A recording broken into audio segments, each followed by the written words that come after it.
Jemaah yang semoga Allah rahmati dan Allah berkahi, puji syukur hanya miliknya. Mudah-mudahan pertemuan iman kita di pagi hari ini selepas menunaikan sholat subuh berjamaah untuk melingkar iman di taman surga, mudah-mudahan menjadi pertemuan iman terbaik untuk terus mempersembahkan amal-amal terbaik di bulan terbaik ini, bulan Ramadan, sebagai persembahan terbaik kita kepada Allah yang maha terbaik di kehidupan kita, yang melayakkan Allah Subhanahu wa ta'ala menganugerahi kita semua pahala terbaik, ampunan terbaik, dan kita bisa keluar di Ramadan tahun ini menjadi alumni-alumni terbaik.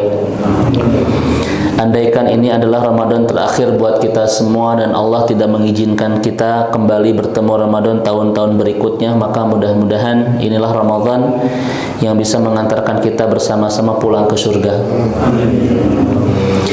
Bapak Ibu jamaah yang semoga Allah rahmati dan Allah berkahi, di pertemuan pagi hari ini kita akan coba mendekati lebih jauh, lebih akrab, lebih kenal, mena'arufi nama Allah Subhanahu wa ta'ala yang sangat cocok dan sangat pas dengan momentum Ramadan, yaitu Syahrul Maghfirah, bulan ampunan. Dan kita akan membahas atau membedah satu nama Allah yang begitu indah, yaitu Allah Al-Ghafur, ya, Allah yang maha pengampun. Karena nama ini sangat cocok atau sangat pas untuk kita bahas di bulan penuh ampunan ini, yaitu bulan Syahrul Maghfirah. Bapak Ibu yang semoga Allah rahmati dan Allah berkahi, nama Allah Al-Ghafur itu di dalam Al-Quran terulang dan terekam di 91 ayat. Ini menunjukkan Al-Ghafur salah satu nama Allah Subhanahu wa ta'ala yang cukup banyak dan mungkin salah satu yang paling banyak itu diperkenankan di dalam Al-Quran. Walaupun nanti kita akan bertemu dengan nama Allah yang semisal, ya, akan bertemu dengan nama Allah yang semisal dengan Al-Ghafur, yaitu Al-Ghafir dan Al-Ghaffar, ya Pak. Jadi nama Allah yang maha pengampun ini nanti Bapak Ibu bisa menemukan bentuk fa'il Al-Ghafir. Nanti juga Bapak Ibu bisa menemukan bentuk Al-Ghaffar dan Al-Ghafur. Beberapa ulama mencoba membedakan definisi tiga nama ini. Di antaranya misalnya yang paling banyak disepakati adalah Al-Ghafur itu untuk mengampuni keseluruhan dosa secara umum. Kalau Al-Ghafir itu untuk mengampuni dosa yang Al-Kabir, Pak, ya. Karena nanti Al-Ghafir ini dipaketkan dengan At-Tawwab. Dan Al-Ghaffar ini adalah Yakfiru Dzunub Al-Katsir. Jadi banyak mengampuni dosa itu, Pak. Allah itu tidak akan pernah lelah mengampuni dosa-dosa kita sampai kita kelelahan berdosa. Itu Al-Ghaffar, ya. Ini salah satu definisi yang disampaikan oleh para ulama terkait dengan perbedaan Ghafir, Ghaffar, dan Ghafur. Nah, yang paling banyak diperkenankan di dalam Al-Quran adalah Al-Ghafur, Pak. Ini sampai 91 ayat di dalam Al-Quran. Bapak Ibu yang semoga Allah rahmati dan Allah berkahi, sebagaimana metode kajian Asmaul Husna kita, bahasan pertama pasti kita akan mengungkap rahasia-rahasia indah. Kenapa Allah Subhanahu wa ta'ala paketkan satu nama dengan nama-nama yang lain. Nah, Al-Ghafur ini Bapak Ibu sekalian dari 91 ayat di dalam Al-Quran itu dipaketkan dengan beberapa nama, Pak. Di Al-Baqarah dipaketkan dengan Ar-Rahim. Nanti misalnya di surah Muluk dipaket dengan Al-Aziz, dan di surah An-Nisa dipaket dengan Al-Afu. Ini diantara nama-nama Allah Al-Ghafur yang dipaketkan dengan nama-nama Allah yang lain. Dan mari kita lihat rahasia-rahasia indah dari para ulama, kenapa Al-Ghafur dipaket dengan nama-nama yang lain. Yang pertama adalah Ar-Rahim. Bapak Ibu bisa menemukannya di surah Al-Baqarah ayat 173. A'udzu billahi minasyaitonir rajim. Innallaha ghafurur rahim. Sesungguhnya Allah Subhanahu wa ta'ala maha pengampun dan maha penyayang. Ini salah satu salah satu rahasia indahnya kenapa Allah Subhanahu wa taala paketkan Al-Ghafur dengan Ar-Rahim. Allah memampuni dosa-dosa kita karena Allah Ar-Rahim, begitu mencintai kita. Allah Maha mengampuni setiap dosa kita, Al-Ghafur, karena Allah Ar-Rahim, begitu mencintai kita. Maka ibu dan bapak yang Allah rahmati dan Allah berkahi, untuk memaafkan itu butuh energi, Pak. Energi itu disebut dengan cinta. Orang yang sangat mencintai pasti mudah memaafkan dan mengampuni sebesar apapun kesalahan yang dicintainya. Bapak ketika mencintai istri, Pak, dengan cinta yang begitu mendalam, kesalahan apapun istri kepada bapak pasti mudah untuk dimaafkan atau diampuni. Dan mustahil kita ini punya seni mudah memaafkan kalau kita tidak punya energi mencintai, Pak. Saya tanya kepada bapak ibu, memaafkan orang itu mudah atau susah? Susah atau mudah?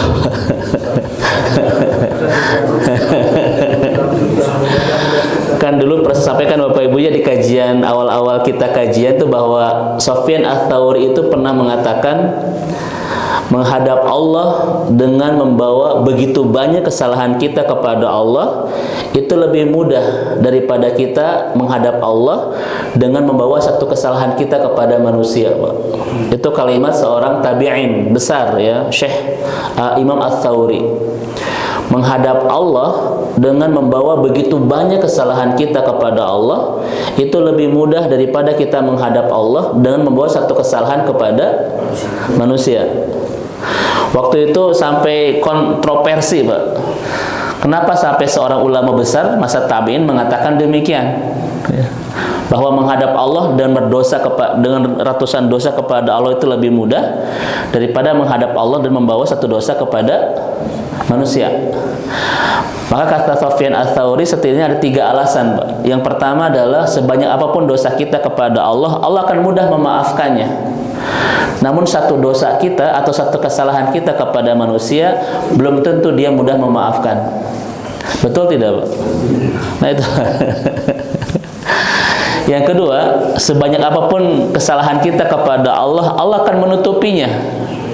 Karena Allah itu As-Sattar, maha menutup aib itu. Ya. Namun kesalahan kita kepada seorang walaupun satu, belum tentu dia bisa menutupinya itu, Pak. Ada begitu banyak orang-orang yang terbongkar aib dan rahasia hidupnya gara-gara kita bersalah kepada orang itu. Betul kan, Pak, ya? Ini Masya Allah.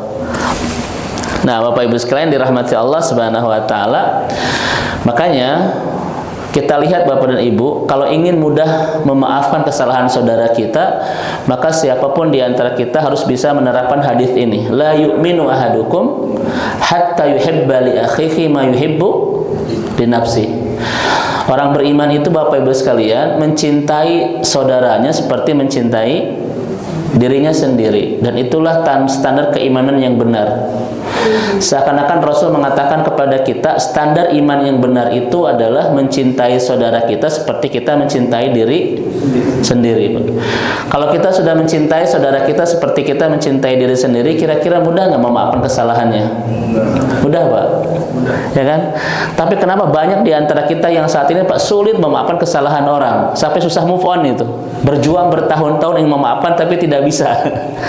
Karena persoalannya hadis ini, Bapak Ibu.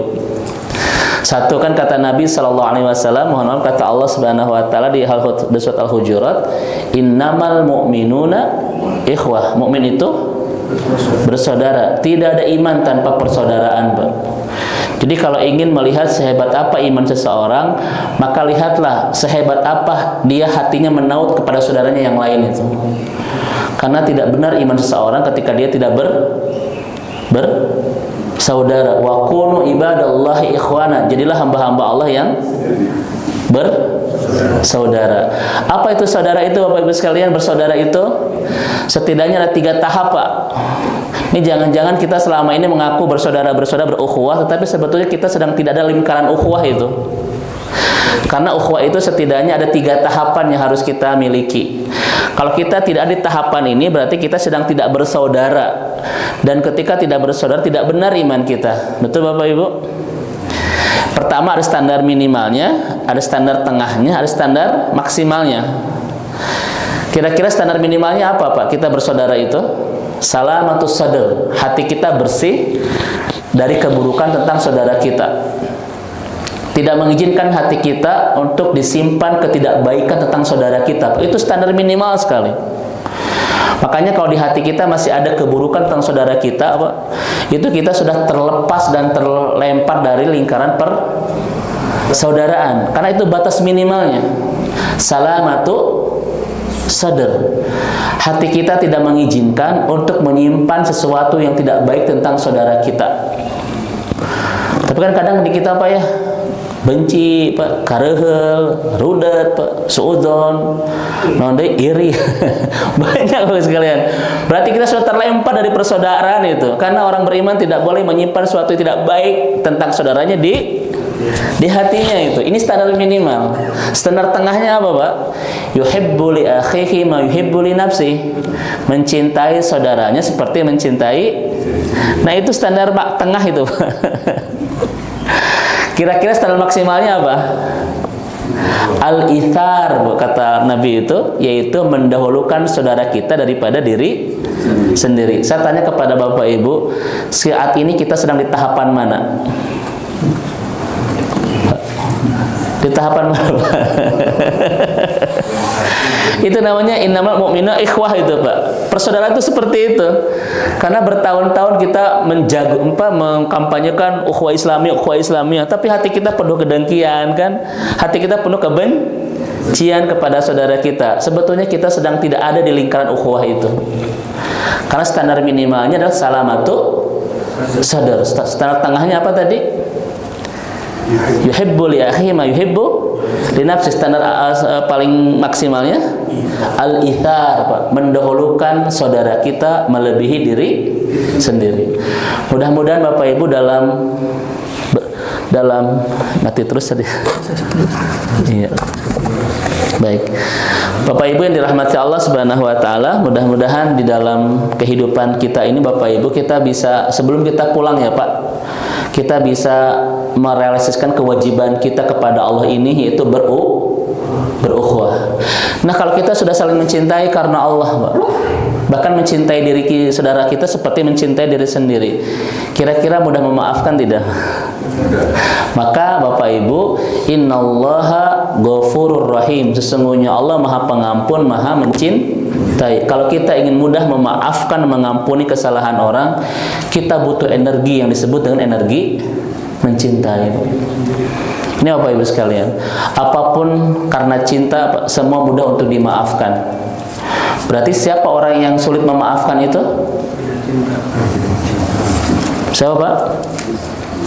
Orang yang tidak punya energi bernama mencintai. Sekarang saya tanya lagi Bapak Ibu, memaafkan orang itu mudah atau susah? Susah. Anggar susah. Terus saya susah. Kita butuh mencintai Bapak Ibu sekalian. Mari mudah-mudahan lingkaran iman kita, Pak, yang kita terus bina setiap hari di masjid yang kita cintai ini pada akhirnya tidak hanya membuat kita semakin dekat dengan Allah, tetapi hati kita semakin dekat dengan sesama, Pak, ya. Untuk saling mencintai karena Allah Subhanahu wa taala. Bapak Ibu lihat di dalam sebuah hadis, siapa yang akan dinaungi oleh Allah kelak di akhirat, yang tidak ada naungan kecuali naungannya itu, di antaranya siapa Bapak Ibu? Yang saling mencintai dan membenci karena Allah Subhanahu wa taala. Mudah-mudahan kita dapat naungan dari Allah kelak di akhirat itu. Ini yang pertama, Ibu dan Bapak yang semoga Allah rahmati dan Allah berkahi, terkait dengan kenapa Al-Ghafur dipakai dengan Ar-Rahim, ya. Untuk memaafkan kita butuh energi bernama mencintai. Semakin dalam perasaan cinta kita, semakin lapang dan lebar hati kita untuk mudah memaafkan sebanyak apapun kesalahan orang kepada kita. Lihat Rasulullah SAW, beliau itu orang yang sangat begitu indah dan mudah memaafkan kesalahan orang lain itu, ya. Masya Allah itu. Ketika Rasulullah itu berjalan dengan Umar bin Khattab, tiba-tiba selendang itu ditarik oleh A'rabiyun, oleh orang Arab pedalaman. Ya. Sampai Rasul itu memerah di lehernya ini. Kata Umar, ya Rasulullah, adzilli an ta'dzibahu.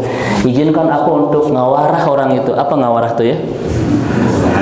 Untuk bukan mengawarah itu menghukum tapi mendidik, Pak. Itu namanya ngawarah. Ini bahasa Jermannya. Karena Rasul memerah di sini, Pak, saking kuat tadikan itu ya. Tetapi Rasul itu Bapak Ibu, aduh Masya Allah ya, hatinya ini laki-laki agung yang paling indah ya, dan paling kedalaman hatinya itu paling indah sekali.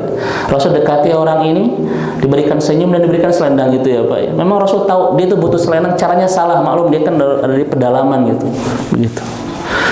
Nah, Bapak Ibu kalau seperti Rasul pasti begitu ya Pak ya. Kita naik motor, ainu ngenyang Pak, turun senyum, berikan motor itu, selesai Pak itu ya. Itu Rasulullah SAW. Ini energi cinta Pak ya, Masya Allah. Bapak Ibu yang semoga Allah rahmati dan Allah berkahi. Yang kedua, kita lihat Al-Ghafur difakir dengan Al-Aziz di surat Mulk ayat 2. Alladzi khalaqal mauta wal hayata liyabluwakum ayyukum ahsanu amala wa huwal azizul ghafur. Di surah Al-Mulk ini Al-Ghafur difakir dengan Al-Aziz, Bapak Ibu yang dirahmati Allah. Baik, kita akan jelaskan dulu Al-Aziz ini. Memang nanti ada dua pemahaman. Yang pertama berkuasa, dan yang kedua adalah mulia. Mari kita pahami dulu makna pertama, berkuasa, dan Dia yang berkuasa dan Maha mengampuni.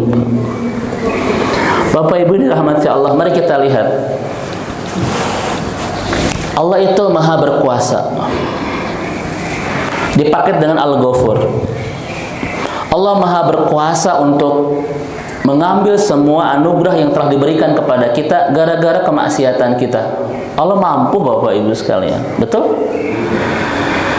Allah Maha berkuasa menahan Pak untuk tidak memberikan apa-apa di kehidupan kita gara-gara dosa dan kemaksiatan yang kita lakukan kepadanya. Allah mampu itu.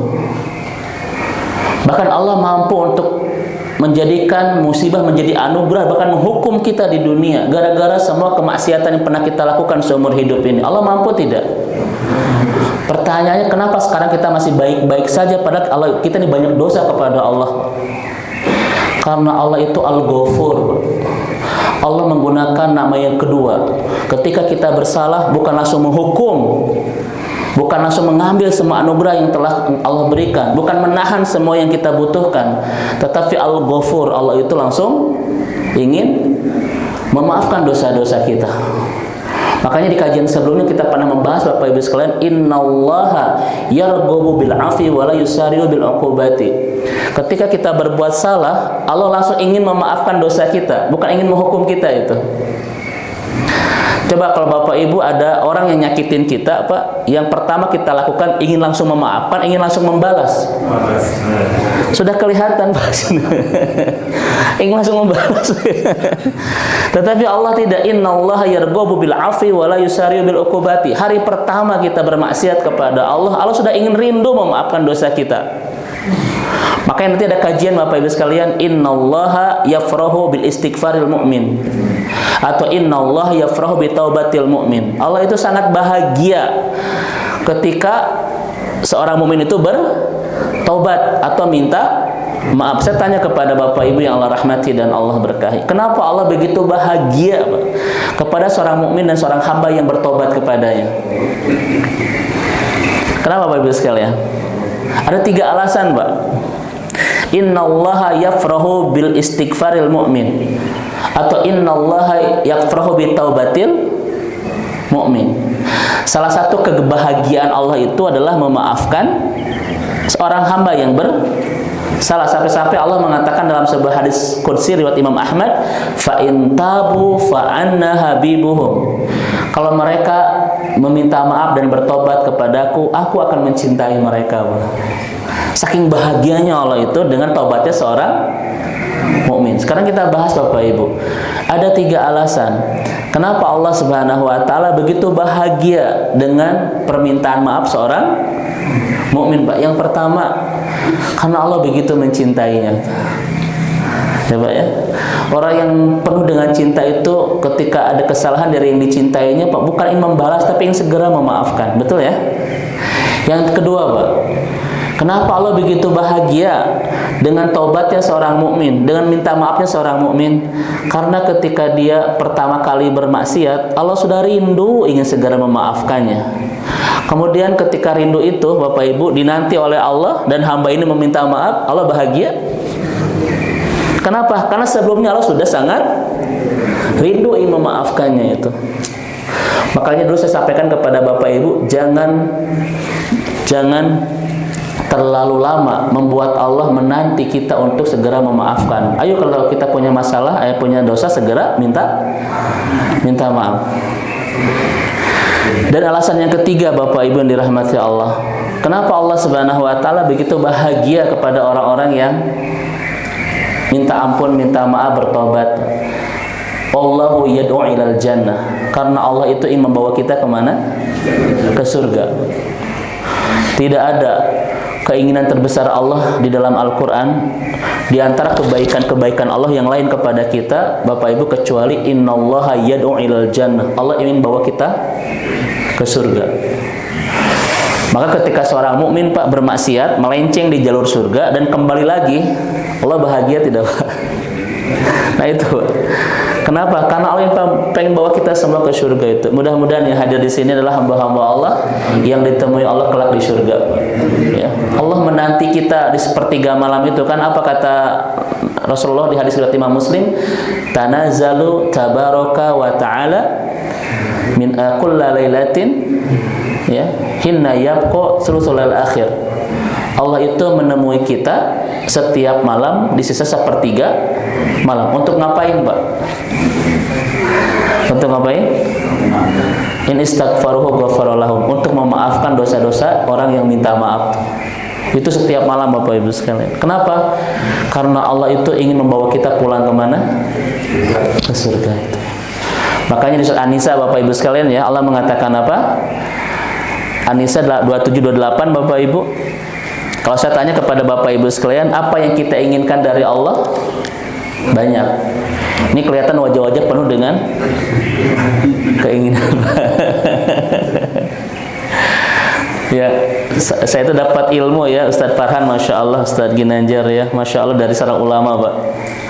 Kalau orang sebelum 40 tahun, maka obsesi terbesarnya adalah apa yang dia inginkan dari Allah, Pak. Tapi siapapun yang sudah masuk 40 tahun ke sana harus hijrah obsesinya itu. Bukan dari apa yang dia inginkan dari Allah, tapi apa yang Allah inginkan dari dia itu. Itu hijrah, Pak, ya, kalau sudah memasuki usia 40 tahun. Tapi di sini kayaknya belum layak kajian ini, Pak. Di sini kelihatan masih sepentin, Pak, ya. Masih muda-muda, alhamdulillah itu. Sebelum 40 tahun apa yang kita inginkan dari Allah masih wajar. Tetapi siapapun yang sudah masuk ke fase terakhir dari usia ini, Pak, ya. Ini karena fase terakhir kan. Mari kita berhijrah untuk menjadikan apa yang kita inginkan dari Allah menjadi apa yang Allah inginkan dari kita. Kalau saya tanya kepada Bapak Ibu sekalian, apa yang Allah inginkan, apa yang kita inginkan dari Allah? Banyak. Pertanyaannya, apa yang Allah inginkan dari kita? Kita menemukannya di surah An-Nisa 27-28. Allahu yuridu ayyatuba alaikum. Allah hanya ingin memaafkan kita, hanya ingin menerima taubat kita itu. Itu, Pak, Masya Allah itu. Kenapa Allah begitu ingin memaafkan dosa-dosa kita? Itu dijawab oleh ayat 28-nya. Yuridullah ayyuhaffifa ankum. Karena Allah ingin meringankan kita. Kenapa Allah begitu ingin meringankan kita? Karena Allah Maha tahu tidak ada di antara kita yang akan kuat menerima pedihnya api neraka. Allah tahu itu, Bapak Ibu sekalian. Bapak Ibu lihat, pengetahuan Allah itu sangat mendalam, ya, Pak. Dan Allah tahu tidak ada di antara kita yang akan sanggup menerima pedihnya api neraka. Makanya terus Pak menanti kita di sepertiga malam untuk memaafkan dosa-dosa kita. Bahkan kata hadis Nabi itu dalam hadis Muslim, innallaha yabsatu yadahu fil lail liyutiba musii'un nahar wa yabsatu nahara fil yadahu fil nahar liyutiba musii'ul lail. Setiap malam, setiap siang membentangkan tangannya untuk memaafkan orang-orang yang berdosa itu. Kenapa? Seakan-akan Allah mengatakan, karena aku tahu kalian tidak akan pernah sanggup loh dengan siksa api neraka itu. Masya Allah. Mudah-mudahan kita semua adalah hamba-hamba Allah Pak, yang betul-betul diselamatkan dari api neraka. Ya. Taib, Ibu dan Bapak yang semoga Allah rahmati dan Allah berkahi. Allah Pak Maha berkuasa itu untuk memusibahi hidup kita, untuk memberikan hukuman di kehidupan kita, karena Al-Aziz, betul? Tapi kenapa sampai hari ini hidup kita baik-baik saja? Padahal kita ini banyak dengan kemaksiatan. Karena Allah tidak menggunakan nama pertama, Allah menggunakan nama kedua, yaitu menunggu kita untuk minta maaf. Karena Allah begitu ingin memaafkan dosa-dosa kita, bukan ingin segera menghukum dosa-dosa kita. Masya Allah Bapak Ibu sekalian, ya. Baik Bapak Ibu yang dirahmati Allah Subhanahu wa taala. Ini yang pertama, Pak. Yang kedua, Bapak Ibu yang dirahmati Allah Subhanahu wa taala. Jadi orang yang aziz, Pak, orang yang berkuasa, orang yang kuat itu adalah Bapak Ibu. Yang kedua pemahamannya, orang yang mudah memaafkan. Kita balik Pak ya. Satu, Allah itu maha kuasa, maha memaafkan. Allah maha berkuasa untuk menghukum kita dengan dosa-dosa kita. Tetapi yang Allah gunakan adalah memaafkan kita, betul? Makanya hidup kita sampai saat ini baik-baik saja Pak. Padahal kita tumpukan dosa mungkin sudah banyak kita lakukan. Andaikan setiap dosa itu Allah hentikan rezeki Pak, mungkin kita sudah tidak mendapatkan rezeki saat ini. Bahkan lihat di dalam Al-Quran itu, kita sudah tidak ada Pak di dunia ini. Kalau Allah langsung menghukum dosa-dosa kita. Coba apa kata ulama itu, Ustaz Farhan? Andaikan satu dosa yang pernah kita lakukan menjadi satu bau busuk Pak di badan kita, kira-kira kita ini sudah berbau apa? Andaikan satu dosa itu Allah hukum dengan satu bau busuk di hidup kita, ini kita sudah sebau apa gitu. Tetapi kita tetap mulia Pak ya, tetap di mata orang itu indah. Kenapa? Nanti akan kita bahas apa makna Al-Ghafur itu. Yang kedua, Ibu dan Bapak sekalian, berkuasa, maha mengampuni. Seakan-akan Allah mengatakan kepada kita, Pak, orang yang kuat, orang yang hebat kekuasaan itu orang yang mudah memaafkan. Jadi yang kuat itu bukan yang mudah apa namanya? Berkelahi apa Pak? Tetapi dia itu yang mudah memaafkan ketika dia mampu membalas itu. Itu orang-orang yang ajiz Pak namanya itu. Ya. Kalau Bapak Ibu setiap emosi Pak dilampiaskan, setiap ada orang bersalah kita langsung hukum dan sebagainya. Kita ini orang lemah Bapak Ibu sekalian. Ya enggak? Karena orang ajiz itu orang yang mampu menahan emosi dan mudah memaafkan kesalahan orang ketika dia mampu membalas itu. Itu aziz namanya ya, Masya Allah. Dan yang kedua Bapak Ibu, kita pahami misalnya ajiz itu mulia. Maka seakan-akan Allah mengatakan kepada kita, orang yang mulia itu orang yang mudah memaafkan, Pak. Itu. Jadi salah satu tanda kemuliaan seorang hamba itu adalah lihat seluas apa hatinya untuk mudah memaafkan kesalahan orang. Contoh Bapak dan Ibu sekalian, Allah itu kan sattaru lil uyub, saffahu lidzunub, sattaru lil uyub. Allah itu saffah lidzunub wasattar lil uyub. Allah itu maha mudah memaafkan kesalahan seorang hamba dan maha mudah menutup aib seorang hamba. Andaikan dosa kita itu sebesar gunung di lautan, ampunan Allah akan seluas samudra. Seakan-akan Allah mengatakan kepada kita, Bapak Ibu sekalian, pintu maaf Allah, Pak, itu seperti luasnya samudra yang tidak memiliki batas pantai, batas tebing itu.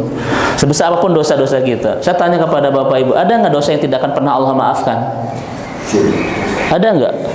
Tidak ada, Pak. Itu Ustaz dalam Al-Quran tentang bab syirik. Bab syirik itu kalau kita bersyirik tidak minta maaf sebelum kita pulang ke akhirat, Pak. Baru tidak akan Allah maafkan. Tetapi kalau di dunia masih kita minta maaf, Allah maafkan? Tidak ada dosa yang tidak pernah termaafkan oleh Allah Subhanahu wa taala. Kenapa? Allah itu saffah lidzunub. Andaikan dosa kita sebesar bumi, ampunan Allah akan seluas semesta itu. Itu namanya saffah itu. Yang kedua sattar, Pak. Maha mudah memaafkan, maha mudah menutup. Kita mah dua-duanya hese, Pak. Susah menutup, susah memaafkan. Itu kadang kita, Pak, dibongkar aib orang itu. Dimaafkan itu akan dibongkar, terus. Ini kesalahan bukan kita ya, Pak. Di sini ahli surga semua insyaallah. Ini mah orang luar. Kalau di sini memang kelihatan wajah-wajah ahli surga semua. Nah, yang dirahmati Allah Subhanahu wa taala. Ya. Ini yang kedua, ibu dan bapak yang dirahmati Allah. Yang terakhir, kita melihat di surah An-Nisa ayat 43. Allah Subhanahu wa taala gandengkan al-Ghafur dengan al-Afu. Kita pernah bahas al-Afu ini di tahun yang lalu kan, Bapak Ibu sekalian, yaitu nama Allah yang diajarkan oleh Rasulullah sallallahu alaihi wasallam dalam hadis riwayat Imam Tirmidzi kepada Aisyah. Ketika Aisyah bertanya kepada Rasul tentang doa yang dipanjatkan ketika malam Qadar atau Lailatul Qadar. Maka Nabi mengajarkan Aisyah satu doa, hadis riwayat Imam Tirmidzi, Allahumma innaka afuwun tuhibbul afwa fa'fu anni. Al-afu itu di hadis riwayat Imam Tirmidzi. Bapak Ibu yang Allah rahmati dan Allah berkahi, mari kita lihat Bapak Ibu sekalian, untuk memperdalam kembali, Allah gandengkan Al-Ghafur dengan Al-Afu. Apa persamaannya dan apa perbedaannya? Selama ini Bapak Ibu menerjemahkan Al-Afu apa? Maha memaafkan. Al-Ghafur Maha mengampuni. Apa bedanya? Apa bedanya, Pak? Kalau memaafkan asal katanya maaf, kalau mengampuni asal katanya cuma itu. Kira-kira apa perbedaannya itu? Karena tidak serta-merta Allah itu, Pak, menggunakan bahasa-bahasa kalimat yang berbeda kecuali mempunyai makna yang tidak sama, tapi saling berkaitan. Ya. Contoh Bapak Ibu dirahmati Allah. Ini dalam kaidah bahasa Arab, Pak. Kalau ada dua kata yang punya kemiripan, pasti ada kaitan makna di antara keduanya. Contoh Bapak Ibu sekalian ya, ini contoh. Al-hayatu itu artinya apa, Pak? Hidup. Al-hayau malu itu. Mirip, Pak ya? Kalau di Waqaf al-haya, mirip itu. Dua kata ini ada kemiripan, pasti memiliki keterkaitan makna di antara keduanya. Kira-kira menurut Bapak Ibu, kira-kira apa kaitan makna di antara keduanya sampai-sampai katanya mirip? Al-hayatu, al-hayau itu kehidupan dan malu. Al-hayatu itu hidup atau kehidupan, al-hayau malu. Kalau di Waqaf al-haya, mirip ya, Pak? Kira-kira apa kaitan maknanya?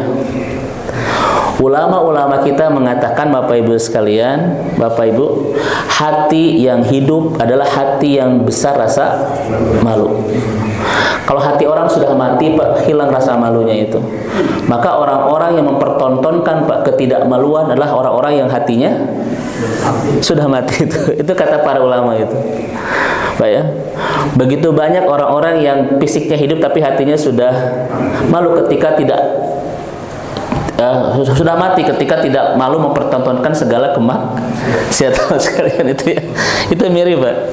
Makanya kalau pengen memperbesar Bapak Ibu sekalian rasa malu agar kita tidak mudah berbuat maksiat, maka memang kita harus punya seni menghidupkan hati kita, Bapak Ibu ya. Karena rasa malu ini, Bapak Ibu, nanti ada kajiannya, itu adalah alamatul iman, tanda keimanan seseorang. Semakin besar iman seseorang, semakin besar rasa malunya. Bapak-bapak misalnya, Pak, ini di luar Ramadan, pagi-pagi itu Pak jalan bersama istri nyari bubur, setelah itu makan kupat tahu gitu, Pak. Kan biasanya kita ini bubur muqaddimah, Pak. Memang intinya adalah kupat tahu gitu ya. Jalan sama istri di komplek cari, kira-kira ada rasa malu tidak? Tidak, Pak. Sekarang Bapak ganti istri dengan perempuan lain, Pak. Bapak berdua dengan perempuan lain pagi-pagi ngeliling komplek cari bubur, itu ada rasa malu tidak? Enggak.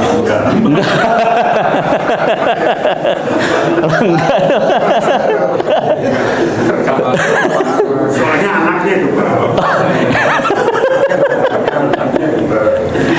Jangan-jangan dibalik ya Pak, dengan istri malu coba, dan perempuan lain tidak. Naudzubillah Pak ya. Astagfirullah. Kenapa Pak ada rasa malu kalau kita jalan berdua dengan perempuan lain, padahal istri kita perempuan, itu pun perempuan. Tapi kenapa ada perasaannya? Itu iman Pak. Itu cara Allah menjaga kita dari sebuah kemaksiatan dan kehinaan itu. Makanya kalau semakin besar rasa malu kita dalam sebuah kemaksiatan, tanda Allah semakin ingin menjaga keimanan kita Pak. Gitu ya Bapak sekalian. Kalau bapak-bapak tidak malu berjalan sama istri orang Pak pagi-pagi di komplek Pak. Dipertanyakan imannya itu Pak. Taib ya. Bapak Ibu yang dirahmati Allah, persamaannya Ibu dan Bapak, al-afu dan al-ghafur, ini kajian para ahli tafsir. Ketika Allah mempertemukan al-afu, maha pemaaf, dan al-ghafur, maha pengampun, seakan-akan pintu maaf Allah, pintu ampunan Allah itu Pak tiada berbatas. Satu, kata ulama, sebanyak apapun kemaksiatan yang pernah kita lakukan sepanjang hidup kita, ketika kita minta maaf, Allah memaafkan. Itulah paduan antara al-afu dan al-ghafur. Tidak ada kesulitan bagi Allah untuk memaafkannya. Yang kedua, kata para ulama, sebesar apapun kemaksiatan yang pernah kita lakukan kepada Allah, ketika kita minta maaf, apakah Allah bisa mengampuninya?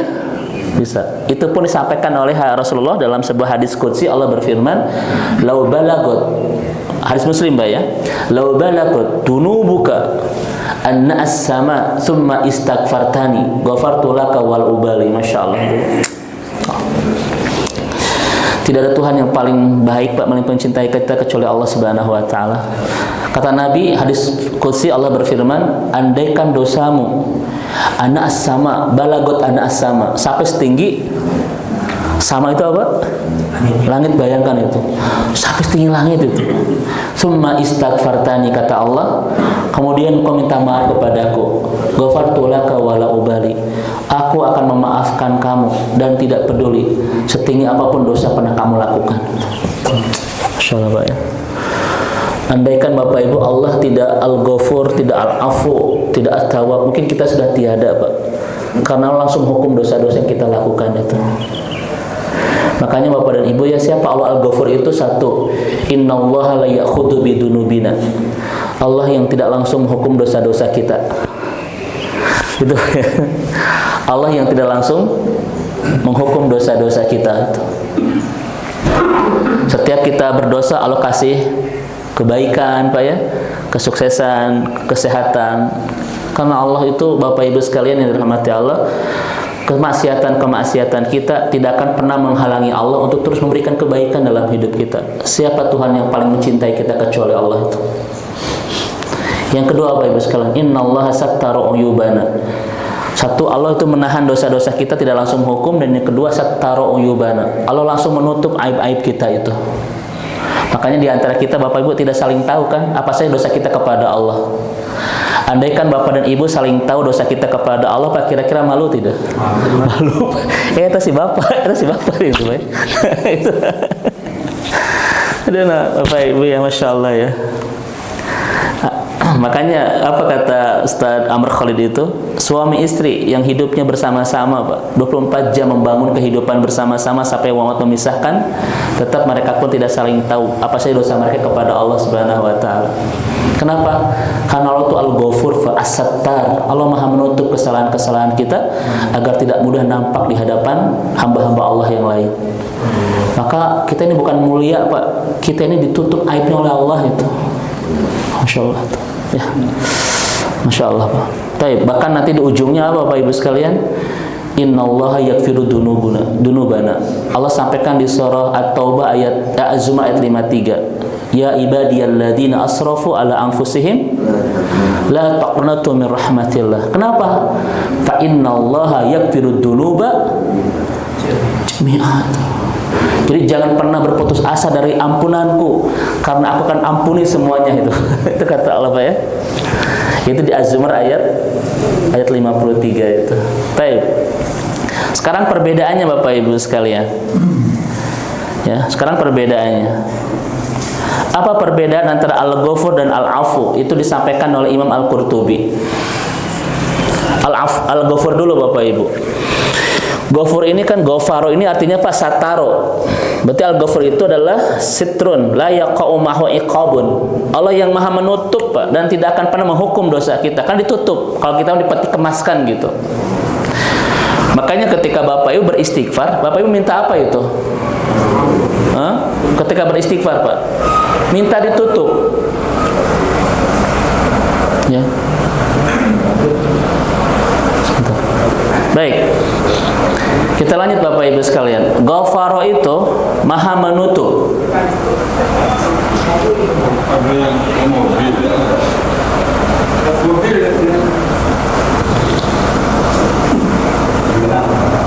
Maha menutup jalan Pak. Nah, itu Ghafaro tuh. Baik Bapak Ibu dirahmati Allah Subhanahu wa taala. Secara bahasa Al-Ghafur itu Bapak Ibu atau Ghafaro itu ya, itu Bapak Ibu sataro atau sitrun la yaqa'u fi iqab. Ditutup, dipeti kemaskan sehingga tidak akan pernah mendapatkan hukuman. Karena masalahnya sudah di, kalau bahasa pengadilan itu di apa Pak? Di SP.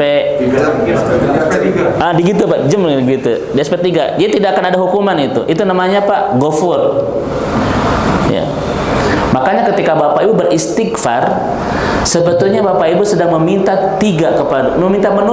meminta ditutup oleh Allah Subhanahu wa taala. Ulama-ulama kita itu menjelaskan apa yang kita minta kepada Allah untuk ditutup. Itu 3 Bapak Ibu sekalian. 1, ketika kita beristighfar, minta ditutup aib kita agar tidak dibongkar Pak di hadapan hamba-hamba Allah yang lain. Untuk ini saja kita harus minta sama Allah Bapak dan Ibu. Karena begitu banyak orang-orang yang bersalah, Allah bongkar Pak kesalahan-kesalahannya di mata orang itu. Betul Bapak Ibu sekalian? Ada orang berbuat kemaksiatan, langsung Allah Pak tampakkan berdosa itu. Kita minta sama Allah, sebanyak apapun dosa dan kemaksiatan yang kita lakukan, Allah Maha menutupnya dan tidak dibongkar kepada hamba-hamba yang lain. Itu satara. Yang kedua, ketika kita beristighfar, kita minta ditutup oleh Allah agar kemaksiatan itu Pak ditutup pintu lubangnya agar kita tidak jatuh ke dalamnya berulang-ulang. Kita minta ditutup kepada Allah lubang-lubang kemaksiatan itu agar kita tidak jatuh Memang ada gitu Bapak Ibu orang yang jatuh ke lubang kemaksiatan berulang-ulang? Banyak Pak. Korupsi lagi. Itu Allah tidak menutup pintu-pintu kemaksiatan itu. Ya. Ke warung Pak ngambil kerupuk 5, ngakunya 3 lagi. Itu Allah sudah kemaksiatan itu ya. Setiap Ramadan Pak, tetapi minum sembunyi terus ya Pak ya, ke dapur. Sini nggak ada ya Pak ya, Masya Allah itu. Kenapa sampai ada orang yang jatuh ke lubang kemaksiatan berulang-ulang di masa depan? Karena memang dia tidak meminta kepada Allah untuk menutup lubang-lubang kemaksiatan itu. Ya, Masya Allah Bapak dan Ibu. Kadang kita ini masih lemah iman, tetapi Allah sudah tutup lubang kemaksiatannya, sehingga kita tidak jatuh kan ke dalam lubang kemaksiatan itu. Gitu. Minta ditutup oleh Allah. 1, kita menutup agar aib-aib kita tidak dibongkar. 2, kita meminta kepada Allah untuk menutup lubang-lubang kemaksiatan agar kita tidak jatuh berulang-ulang. Dan yang terakhir Bapak Ibu sekalian, sebagaimana hadis Rasulullah SAW dari Imam Bukhari, istighfar itu menutup agar betul-betul Allah mempeti kemaskan dosa-dosa kita dan tidak akan pernah Allah hukum nanti kelak di akhirat. Ini hadisnya, hadis riwayat Imam Bukhari. Jadi nanti Bapak dan Ibu, saya akan sampaikan kepada Ibu dan Bapak tentang dialog antara Bapak dan Ibu nanti kelak di akhirat bersama Allah. Kan Bapak Ibu, pertama, nanti Bapak Ibu kita semua akan menghadap Allah itu kan fardan sendiri. Allah katakan di Maryam ayat 95, wa quluhum atihi yaumal qiyamati fardan. Kita akan datang menghadap Allah itu sendiri. Kita tidak bisa berlindung Pak di balik Pak DKM, Pak RT, Pak RW gitu ya, untuk nanti berhadapan dengan Allah sendiri-sendiri. Hatta seorang istri pun akan sendiri-sendiri tidak bisa berlindung di balik suami. Bahkan apa kata Allah, kata Nabi di hadis riwayat Imam Bukhari, laisa bainahu wa bainahu turjuman. Tidak ada antara kita dan Allah itu Pak perantara. Tidak ada penerjemah itu, langsung berhadapan itu. Makanya kenapa liqaun ma'allah liqaun azim? Kenapa pertemuan dengan Allah kelak di akhirat disebut dengan pertemuan yang besar? Karena kita akan datang satu persatu, sendiri-sendiri dan tidak ada penerjemah. Yang kedua, kenapa pertemuan dengan Allah kelak di akhirat disebut dengan liqaun azim indal ulama? Pertemuan yang besar kata para ulama. Karena yang kedua, di pertemuan itu Allah akan sogrokan. Sogrok itu apa ya? Menyogrokan, menyodorkan semua perbuatan yang pernah kita lakukan, yang boleh jadi hari ini sudah banyak kita lupakan, Pak. Aduh ternyata gitu, Pak. Makanya hari itu disebut dengan yaumul jam'i, hari pertemuan. Yaumul liqa, hari pertemuan apa? Pertemuan kita dengan seluruh amal yang pernah kita lakukan. Saya bertanya kepada Bapak Ibu di sini, andaikan nanti, bukan andaikan karena ini pasti, Bapak Ibu nanti kita dipertemukan karena Allah menyodorkan semua catatan amal kita kelak di akhirat.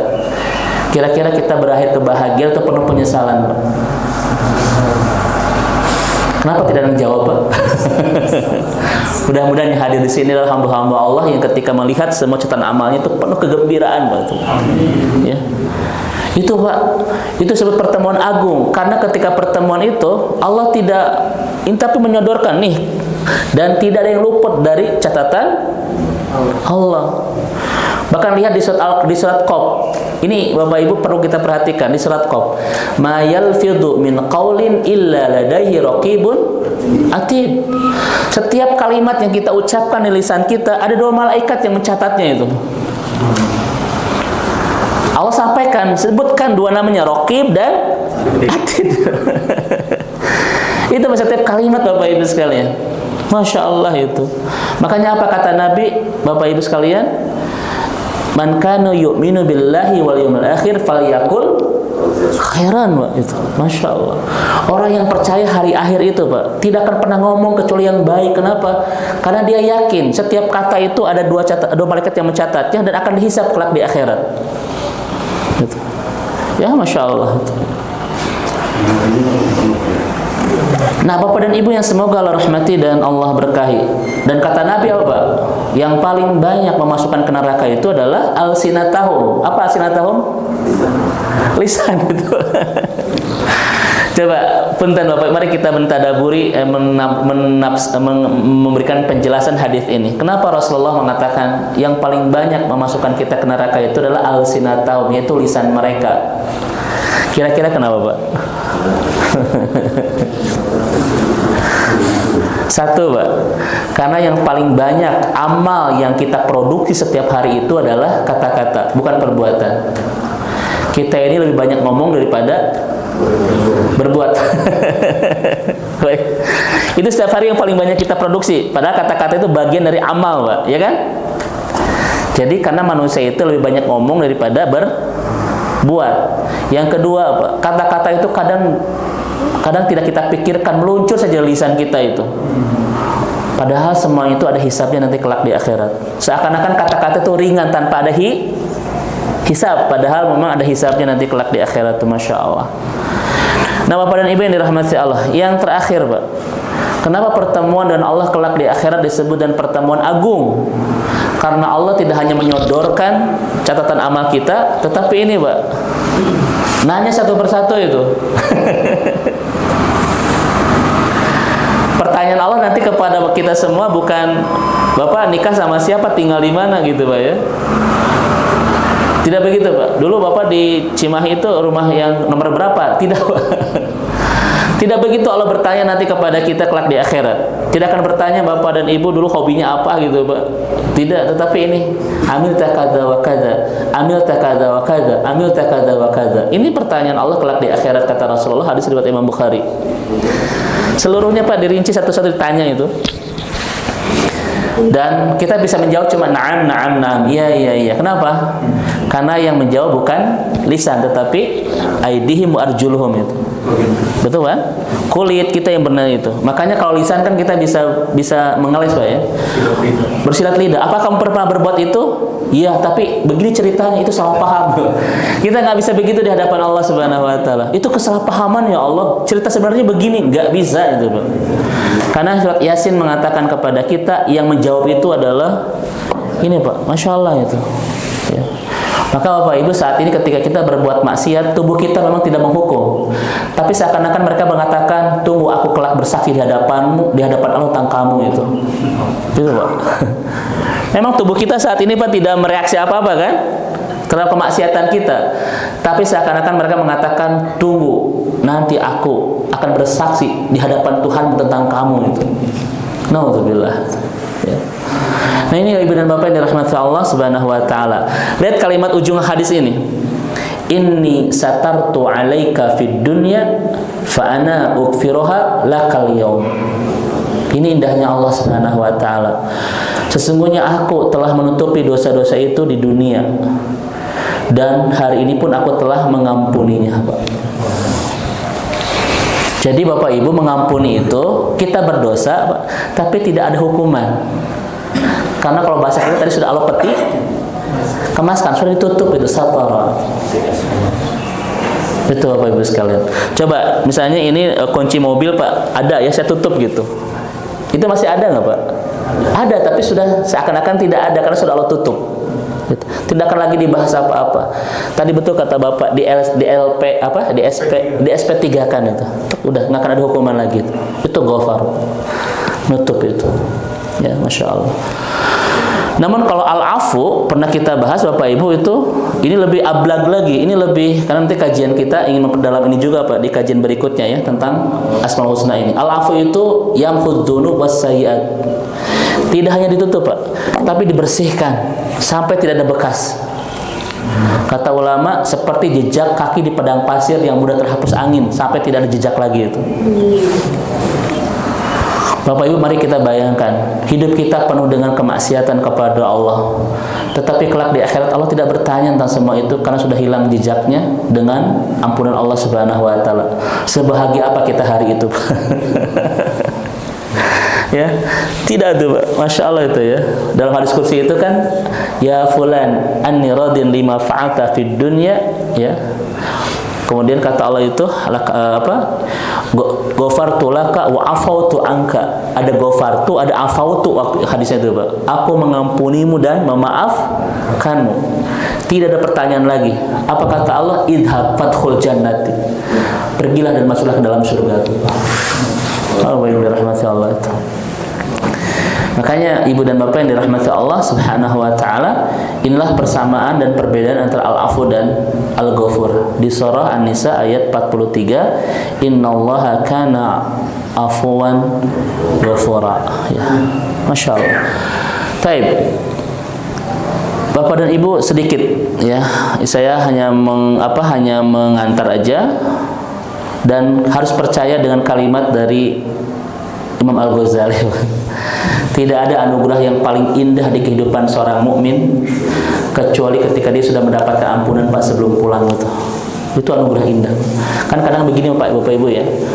Mungkin dulu kita banyak keinginan kepada Allah, Pak, tetapi di usia sudah menua ya, di fisik yang sudah mulai melemah, Pak, di jatah usia yang sudah sedikit, di kematian yang sudah sangat dekat, Pak ya, di penyakit yang sudah mulai terasa, di dosa yang masih banyak, di amal soleh yang masih sedikit. Apa yang paling kita inginkan dari Allah? Cuma ampunan itu, Pak. Cuma ampunan. Pada akhirnya, Pak, orang itu makin menua, Pak ya, makin ini tidak makin banyak keinginan kepada Allah. Bahkan nanti ujungnya cuma ini yang ingin diinginkan dari Allah. Ingin dimaafkan sebelum pulang gitu. Dan apa kata Imam Al-Ghazali, Bapak Ibu, kenapa ampunan itu menjadi satu-satunya di antara anugerah terindah Allah dalam hidup kita? Karena satu-satunya yang menghalangi kita dari surga itu adalah dosa. Tidak ada yang lain itu. Saya ulang kembali. Satu-satunya yang menghalangi kita untuk mendapatkan surga itu adalah dosa, betul? Ketika Allah memberikan ampunan, Allah menghilangkan dosa itu. Setelah hilang dosa itu, tersambung nggak kita dengan surga? Tersambung tidak, Pak? Itulah yang disebut kenapa ampun itu adalah anugerah terindah gitu. Karena dia yang menghubungkan kita dengan surga. Masya Allah, Bapak Ibu dirahmati Allah. Ini kalimat Imam Al-Ghazali. Dan Ramadan, Pak, sedikit ya, 5 menit, Bapak Ibu sekalian, adalah bulan yang betul-betul kalau bahasa kita mengobrol besar-besaran tentang bab ampunan ini. Saya akan buktikan kepada Bapak Ibu. Satu, kenapa bulan ke-9 Hijriah ini disebut dengan Ramadan? Kata Imam Al-Qurtubi, Pak, li'annahu sumya Ramadan li'annahu yarmadudz dzunub. Kenapa disebut dengan Ramadan? Karena di bulan ini Allah bakar dan habiskan dosa kita. Allah Maha mengampuni, Pak, dan ampun Allah besar-besaran itu di bulan apa? Ramadan. Yang kedua buktinya, saya akan kasih bukti Bapak Ibu sekalian. Saya kasih bukti, Pak. Ini 4 hadis Rasulullah SAW. Kenapa Ramadan disebut dengan bulan yang mengobrol besar-besaran sebuah ampunan dari Allah Subhanahu wa taala? Amal-amal soleh atau ketaatan di bulan ini, lihat ujung hadisnya, Pak. Itu bab ampunan itu. Apa hadis tentang bab saum? Man sauma Ramadhana imanan wahtisaban. Apa ujungnya? Tuh, Pak, ampunan itu. Ini hebatnya Ramadan. Sekarang tentang hadis tentang tarawih. Apa hadisnya? Bukan man tarawih, bukan, nggak ada itu, Pak.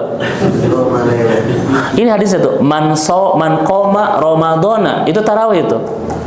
Barang siapa yang qoma, berdiri di bulan Ramadan. Maksudnya apa ini? Tarawih. Jadi hadisnya bukan man tarawih, nggak ada itu, Pak. Karena Nabi sendiri tidak mengucapkan kalimat tarawih, enggak. Betul kan, Pak? Kalimat tarawih bukan dari Nabi itu. Iya, man qama Ramadhana imanan wahtisaban, apa ujungnya? Gupiro lagi itu. Ini bulan Masya Allah, Pak, ampunannya itu. Sekarang tentang bab Lailatul Qadar. Apa hadisnya? Lailatul Qadar, Ustaz. Man qama lailatal qadri imanan wahtisaban, ujungnya tuh. Semua itu, Pak, bulan ini. Bahkan di Lailatul Qadar itu ada doa tentang bab ampunan juga, tentang bab minta maaf itu. Allahumma innaka afuwun tuhibbul afwa fa'fu anni. Kemudian, Pak, hadis tentang zakat fitrah. Bagaimana bunyinya? Tentang zakat fitrah, Pak.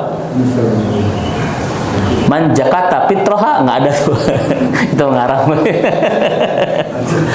Kata Nabi itu zakat fitrah, Pak, bahasanya itu untuk membersihkan kaum muslimin dan memberikan makan kepada orang miskin, kan? Tuhratan lisoim, kemudian apa ujungnya itu? Tuhratan lisoimi, kemudian agak lupa ya. Jadi zakat fitrah itu untuk memberikan makan kepada orang miskin dan untuk membersihkan dosa orang yang soim. Jadi zakat fitrah itu, Pak, membersihkan dosa kita itu. Orang yang sedang itu bab ampunan itu. Bahkan Bapak Ibu lihat kata Nabi, Ramadan ila Ramadan. Ujungnya apa? Mukaffiratu ma bainahunna. Satu Ramadan dengan Ramadan berikutnya adalah ampunan dosa. Semua bab ampunan, Bapak Ibu sekalian. Itu bulan ini. Hadis-hadisnya itu. Makanya apa kata Ibnu Rajab, Bapak dan Ibu yang dirahmati. Ini, Pak, tentang Ramadan. Ramadan ila Ramadan mukaffiratu ma bainahunna. Satu Ramadan dan Ramadan berikutnya adalah pengampun dosa. Makanya apa kata Ibnu Rajab di Lataiful Ma'arif? Yarji'u hadzal yaum qaumun kama waladathum ummahatuhum. Orang mukmin, Pak, di bulan ini dia seperti kembali seperti bayi yang baru dilahirkan itu. Artinya apa? Bos itu. Maka ibu dan bapak, terakhir kata Ibnu Qayyim, musibah terbesar adalah orang yang disapa bulan penuh ampunan, namun dosa-dosanya tidak diampuni oleh Allah Subhanahu wa taala. Kita mau berharap ke bulan apa lagi untuk mengampuni dosa-dosa kita? Kalau di bulan ampunan saja kita tidak mendapatkan ampunan dari Allah. Itu musibah besar. Ustadz, bagaimana caranya kita mendapatkan ampunan dari Allah itu? Maksimalkan semua ibadah tadi itu. Saum kita kan, tarawih kita, kemudian apa tadi? Qiyamul lail kita dan lain seterusnya. Maksimalkan itu. Semuanya adalah ujung hadisnya ghufirallahu ma taqaddama min dzambi. Masya Allah, Bapak Ibu dirahmati Allah. Ini mungkin sedikit pengantar untuk kajian kita siang hari ini karena sudah mulai agak siang, Bapak Ibu sekalian. Mudah-mudahan di bulan ampunan-ampunan ini Allah betul-betul mengampuni dosa-dosa kita. Dan kata Ibnu Jauzi rahimahullah, Pak, Ramadan tidak hanya mengampuni dosa kita selama 1 bulan. Bapak Ibu lihat kalimat Imam Ibnu Jauzi, tetapi mengampuni dosa kita di 11 bulan sebelumnya itu. Ya, kata beliau, wa kama ghafara lahum bi da'wati wahidhi minhum wa Yusuf, kadzalika yaghfiru dzunuba 11 syahran bi barakati syahri Ramadan. Inilah kehebatan bulan Ramadan, di mana Allah yang Maha Mengampuni memberikan ampunan besar-besaran untuk memaafkan semua dosa-dosa kita. Mudah-mudahan keluar dari Ramadan ini kita menjadi hamba-hamba Allah yang seperti bayi yang baru dilahirkan. Ya. Amin ya robbal alamin. Mangga Bapak dan Ibu ada yang sampaikan, saya persilakan. Silakan Ustaz. Ustaz ya. Ustaz. Ini mau tanya Ustaz.